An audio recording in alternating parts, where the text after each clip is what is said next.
નમસ્કાર દર્શક મિત્રો, @ગુજરાતમાં આપનું સ્વાગત છે। લોકસભાની ચૂંટણી પૂર્વે ગુજરાતમાં ભાજપે કમર કસવાનું શરૂ કરી નાખ્યું છે। કોંગ્રેસ, આમ આદમી પાર્ટી અને પાર્ટીમાંથી છૂટા પડેલા અન્ય કેટલાક મોટા નેતાઓને પોતાની પાર્ટીમાં સામેલ કરવામાં આવી રહ્યા છે।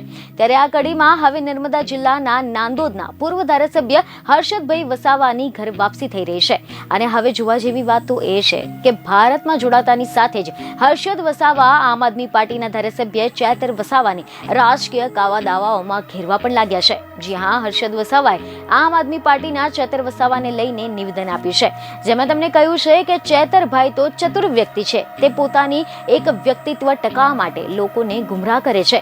હર્ષદ વસાવાએ મીડિયા સમક્ષ એવું નિવેદન આપ્યું છે કે આ વિસ્તારની અંદર કદાચ તમે ભૂતકાળની અંદર જોયું હશે કે આખી પૂર્વ પટ્ટીની અંદર આદિવાસી વિસ્તારની અંદર ક્યાં અને કેવી પરિસ્થિતિ હતી।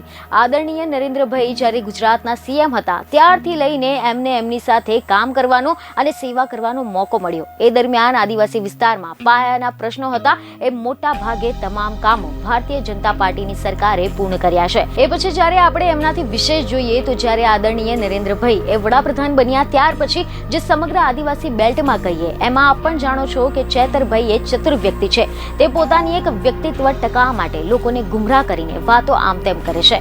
તમે જાણો છો કે હું પણ ગુનો કરીશ તો મારે પણ સજા ભોગવવી પડે, કાયદો કોઈને જ છોડતો નથી। આપણે જ્યારે સંવિધાનની વાત કરીએ તો સંવિધાનથી ઉપર તો કોઈ છે જ નહીં, તો આપણે જ્યારે નિયમ તોડીશું તો આપણને એનું ફળ પણ ભોગવવું પડશે। બીજને ખબરો સાથે ફરી મળીશું। ધન્યવાદ।